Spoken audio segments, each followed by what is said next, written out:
Hello, this is Governor Arnold Schwarzenegger with another California report. Now this week, I wrote an editorial for the Wall Street Journal about a problem that California has been sweeping under the rug for years. Here's the article. It is unfunded retirement promises for government employees. That is what I want to talk to you about today. See, this is a major, major problem, a huge challenge for our state.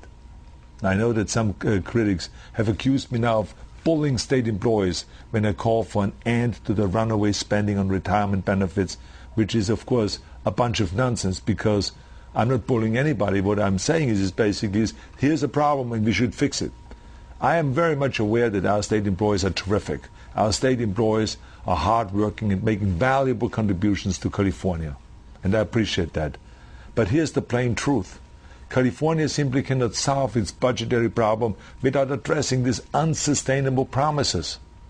I mean, roughly 80 cents of every government dollar goes to employee compensation and benefits, and those costs have been rising and rising very fast.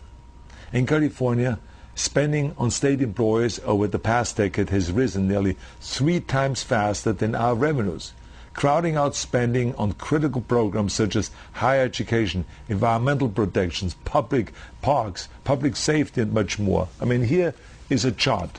It shows to you that our revenues increased in the last 10 years by 28%, but our pensions have increased by 2,500%, CalPERS alone. I mean, this is embarrassing, and this ought to be addressed. The worst is that much bigger increases in employee costs are on the horizon. The state is now saddled with $550 billion of retirement debt owed to government employees. Now, just to show you how much money that is, we're talking here about 10 times the amount of money that we're spending on education, kindergarten through 12th grade. That's how much money. All of the debt was created without the citizens' knowledge, much less their approval. But the citizens, the taxpayers, have to foot the bill. You have to foot the bill. Now this year the state is spending more than $6 billion on retirement benefits, exceeding what we are spending on higher education. Now this is what you call living in the past. When we start spending more money on retirement benefits for state employees than on our education of our children in our universities. I mean, this is our future. The kids are our future. Next year, of course, those costs will rise another 15%. They're destined to grow so much faster than state revenues, which means they will crowd out every single program eventually in our state budget. This means we will have less and less money for the programs that Californians depend on. And I'm talking about, like I earlier already said, education, law enforcement, and so on, anti-crime programs, health programs, and even what we do for our veterans. All of that will be crowded out by state employees' retirement spending. Now, for years, I've asked the legislature to stop adding to the pension and retirement debt. Stop adding to that. But of course, they've refused to do so because they know it isn't their money that they're spending. It is yours. See, they've never signed a check in the front. They always signed the check in the back. They're very good in doing that. But as soon as this will be their own money, oh man, this will come to a grinding halt. But it's your money. And listen to this. Now Democratic leadership in the state legislature is even proposing to raise your taxes because they know they're running out of money. Well, that is the last thing you want to do. Raising taxes in order to cover public employees' costs. But what would they do next year? If they want to raise taxes this year, next year it goes up another 15%. So are they going to raise taxes again? And then the year after that it will go up again. Will they raise taxes again? We must not raise taxes or borrow more money. But what we have to do is really fix the problem. And this is why I insist on pension reform.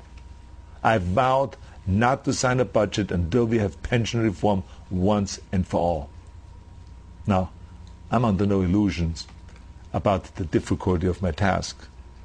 It's going to be very difficult and very challenging. There's no two ways about that. Government employee unions are the most powerful political force in our state and largely control Democratic legislators. But for the future of our state, no task is more important.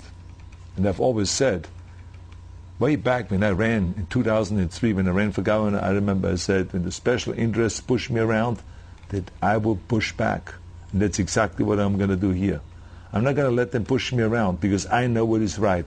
And I think there's something wrong when we have those huge increases in pensions over the last 10 years.